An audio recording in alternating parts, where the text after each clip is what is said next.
I just had a bunch of stuff. I didn't really go through to see what they are. This is, which I thought was kind of interesting. They used to have these, 1938, so my mom would have been 15. They used to have these teenage girls serve at the old people's home. Farrier. This is my grandfather and my mother when she was a little girl. And that's my mother, my aunt, and my grandmother. This is my mother when she was on the school board at some like nature's classroom type thing where they put a snake around her neck, and if you knew my mother, you'd know she's going, get the snake off my neck as soon as you can, please. After she passed away, I found my mother was a keeper of much.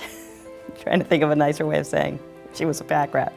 She was a pack rat. But it was a wonderful thing in some ways after she died. I mean, I found speeches she had written back in the 60s and the 70s when she was running for the school board or when she was speaking at things as a school board member. And there was very much an overlay in everything she said about inclusion and equality and treating people with dignity and with respect. And this was a time where those kinds of things weren't routinely said.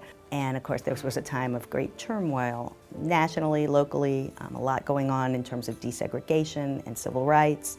And she always was one to speak her mind. She was a very soft-spoken person. If you knew her, it's funny. As her daughter, I didn't think of her as this trailblazer. And she did it all in a very low-key way, in a very understated way, but she stood her ground. And she was often the only one, be it the only woman, the only white person in the room, the only, fill in the blank, the only Jewish person in the room, the only whatever it was, and it didn't faze her. She just held her own and just handled it as though she was talking to you or me or anybody else.